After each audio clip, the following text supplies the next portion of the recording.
अस्सलाम वालेकुम, welcome back to my channel. अगर आपको बहुत ज़्यादा कमी है खून की और डॉक्टर ने रेकमेंड किया कि आप बहुत ज़्यादा फल खाएं ताकि कि आपका खून जो है वो बढ़ जाए और आप फल नहीं खा सकते, तो ये यम्मी क्रीमी जूस हाजिर है आपके लिए, जिससे आपका खून जो है वो बहुत ज़्यादा बढ़ेगा।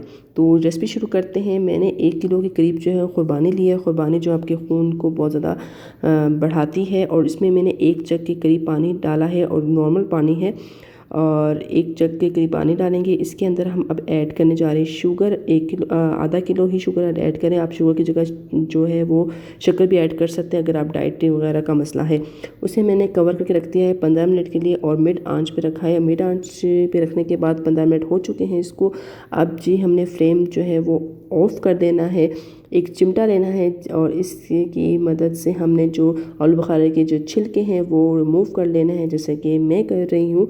आप ये देख सकते हो मैंने तमाम जो छिलके हैं वो रिमूव कर लिए हैं, और अभी इसको मैं मैश कर रही हूँ ताकि कि जो गुठलियाँ हैं वो अलहदा हो जाए। और इसको ठंडा होने के लिए मैं छोड़ दूँगी ताकि कि जो मिक्सचर है विद वाटर जो है वो ठंडा हो जाए, और उसके बाद जो हम नेक्स्ट अमल इसका स्टार्ट करेंगे।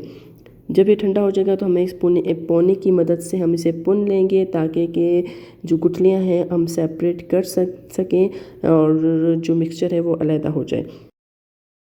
इसके बाद जी हम इस पानी और प्लस जो मिक्सचर था वो हम इसमें एक जग में ऐड कर देंगे, और इसमें 1 टेबल स्पून के करीब लेमन जूस ऐड करेंगे और इसे अच्छी तरह ग्राइंड कर लेंगे।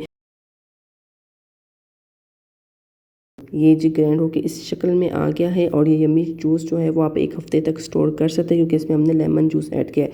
अभी है जी सर्विंग का टाइम, तो आपने जितने भी ग्लास सर्व करने हैं आपने उतना ही उसी टाइम बनाना है। मैं इसके अंदर बर्फ़ डाल रही हूँ, उसके बाद मैं 2 ग्लास इसके अंदर डालूँगी जूस के, ताकि कि मैं आपके सामने इसको बना सकूँ कि आपने सर्व कैसे करना है इसको फिर बर्फ़ के क्यूब के साथ ही अच्छी तरह आपने ग्राइंड कर लेना है। बहुत अच्छी तरह ग्राइंड करना है ताकि जो बर्फ़ के जो क्रिस्टल्स हैं ना वो जूस में आए। अब जी मैंने 2 ग्लास ले लिए हैं जिसमें मैं सर्व करूँगी ये यम्मी क्रीमी जूस। आप ये देख सकते कितना यम्मी है, बहुत ही अच्छा है ये। आप फ्रेश है, आप इससे इस्तेमाल कर सकते हैं, बच्चे बड़े सब इस्तेमाल कर सकते हैं। अगर आप डाइट का मसला है तो आप इसके अंदर शुगर ऐड ना करें, आप इसके अंदर गुड़ ऐड कर सकते हैं, आप शक्कर ऐड कर सकते हैं, और ये क्रीमी जूस आप पिएँ और आपका खून बढ़ाएं। उम्मीद करती हूँ आज की वीडियो अच्छी लगे तो लाइक ज़रूर कीजिए और शेयर करना बिल्कुल मत भूलिएगा। नेक्स्ट वीडियो तक इजाज़त दें। अल्लाह हाफिज़।